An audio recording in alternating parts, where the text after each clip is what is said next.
मेरी मम्मा के I think call पे, पापा के कॉल पे लाइक फ़ोन आया था, उन्होंने मुझे बाहर बुलाया।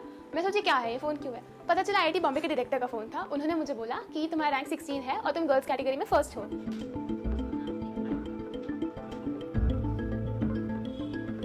अगर शॉर्ट टर्म सोच भी रहे हो तो भी it's not a big deal. अगर जो भी चैप्टर्स तुमने थोड़े थोड़े किए हैं उनके ऊपर रिपीटेडली टेस्टिंग जो है वो इंपॉर्टेंट है। टेस्ट देना बहुत ज़्यादा इंपॉर्टेंट है क्योंकि वही तुम्हारा टेस्टिंग टेम्परामेंट जो है वो क्रिएट करेगा। जितने भी टॉपर्स की आप इंटरव्यू देखे होंगे, जो मैंने देखा है, उसमें 3 चीज़ें जो मुझे कॉमन लगा है, जिसको फॉलो करने के बाद आप अच्छा स्कोर कर सकते हो।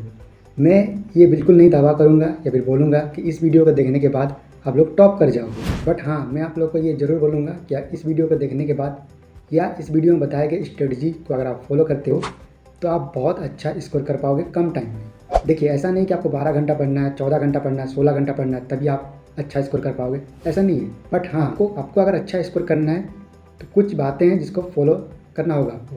मैं आपको इस वीडियो में से 3 बातें बताऊँगा या 3 स्ट्रेटजी बताऊँगा, जिसको अगर आप फॉलो करते हो तो डेफिनेटली आपका बहुत अच्छा स्कोर होगा। और ये चीज़ आपको ये पता है, बट क्या है कि मेन चीज़ होता है फॉलो करना। जानकारी होने से नहीं होता है, आप तब तक अच्छा नहीं कर पाओगे जब तक आप चीज़ों को फॉलो नहीं करोगे, उनको अप्लाई नहीं करोगे, ठीक है। तो ये 3 स्ट्रेटजी मैं आपको बता रहा हूँ, इसको अगर आप फॉलो कर ले जाते हो तो डेफिनेटली आपका स्कोर बहुत अच्छा होने वाला है, आप एग्ज़ाम में बहुत अच्छा स्कोर करने वाले हैं। सबसे पहली बात है कि देखिए, आपको एग्ज़ाम के लिए सिलेबस जो है इसको कंप्लीट करना ही होगा। आप किसी भी तरीके से कीजिए, ये फर्स्ट पॉइंट है, ये आपको करना ही पड़ेगा, ठीक है। और यहाँ पे सिलेबस कंप्लीट करने का मतलब ये नहीं कि आप बहुत पढ़ लिए, बहुत ज़्यादा जहाँ तहाँ से, नहीं। आपको उस चैप्टर को उतना टाइम देना है जितना उसमें क्वेश्चन आता है, ठीक है। एग्जाम्पल के लिए कोई चैप्टर है जिससे 1 क्वेश्चन आता है तो आपको उतना टाइम देना है।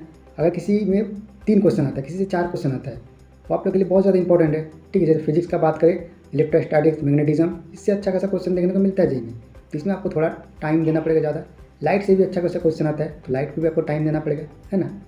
तो ये चीज़ है, ओके। तो सबसे पहले आप लिख लीजिए पेपर में कि किस टॉपिक से और किस चैप्टर से कितना मार्क्स का क्वेश्चन आ रहा है, तीनों सब्जेक्ट का, ठीक है। देन आपको उसको उस हिसाब से टाइम देके कंप्लीट करना पड़ेगा। ये आपका पहला स्ट्रेटजी है या पहला टास्क, जो भी आप बोले, ये आपको करना ही पड़ेगा, ठीक है। इसके साथ साथ एक चीज़ और करना है जो स्टूडेंट लोग नहीं करते हैं, 90%, और जो 10% करते हैं वो बाजी मार लेते हैं, अच्छा स्कोर करते हैं, वो है आपका रिविज़न, ठीक है। अब देखिए, अगर आप किसी चीज़ में टाइम दिए हो, ठीक है, और उसका पढ़े ही नहीं दोबारा, अब भूल गए, ओके, तो आप जो टाइम दिए उस पर वो तो आपका बेकार हो गया। यानी आपको रिवीजन कंटिन्यूसली करना है। पढ़ने से ज़्यादा इंपॉर्टेंट है रिवीजन। आप जितना टाइम पढ़ाई को दोगे उससे 2 गुना टाइम आपको रिवीजन पे देना होगा, तभी आप अच्छा स्कोर करोगे, जो कि 90% स्टूडेंट लोग नहीं देते हैं, तो इसीलिए उनका उतना अच्छा स्कोर नहीं हो पाता है। ये मेन चीज़ है रिवीजन, सेकेंड चीज़ या सेकेंड स्ट्रेटजी आप इसको बोल लीजिए। बट यहाँ पे अगर आप लोग लैग कर जाते हो रिवीजन में तो आप गए, ठीक है। इसको आपको ध्यान रखना है और इस पर फोकस ज़्यादा करना है, ओके। तो आप लिख लीजिए, अगर आप 2 घंटा पढ़ते हैं तो 4 घंटा रिवीजन आपको करना है, ओके। रिवीजन के साथ एक चीज़ और है, वो है आपका टेस्ट देना, ठीक है। ये 3 चीज़ आपको करना है, बस 3 चीज़ काफ़ी होता है। एक सिलेबस कंप्लीट करना, दूसरा आपको रिवीजन करना प्रॉपर, तीसरा टेस्ट देना। ऐसा नहीं है कि टेस्ट दिए आप और फिर बस भूल गए कि मैं टेस्ट दिया हूँ, कोई बस गया, नहीं। टेस्ट देने के बाद आपको एनालाइज करना होगा उसको कि आपने क्या गलती किया, उस गलती को आप दोबारा नहीं करेंगे। टेस्ट देने के बाद एक चीज़ और पता चलता है, टाइमिंग, क्योंकि टाइम जो है ये बहुत इंपॉर्टेंट है, ठीक है। आपको पता है, ये सब जानते हैं कि आप कॉम्पिटिशन एग्जाम में बैठना है, आपको कितना टाइम फिजिक्स पे देना है, कितना मैथ में देना है, कितना केमिस्ट्री में देना है, ये आपको पता होना चाहिए, ओके। और ये तभी पता चलेगा आपको जब आप टेस्ट में बैठोगे, ओके। इससे आपको टाइम पता चल जाएगा और आपका मिस्टेक, कि आप क्या क्या मिस्टेक कर रहे हो, किन किन चीज़ों पर आपको दोबारा फोकस करना है, ठीक है, या फिर दोबारा मिस्टेक नहीं करना है, ओके। ये 3 चीज़ आप कर लीजिए, बस आपका बहुत अच्छा स्कोर आएगा। इसके अलावा आप कुछ मत कीजिए, ठीक है।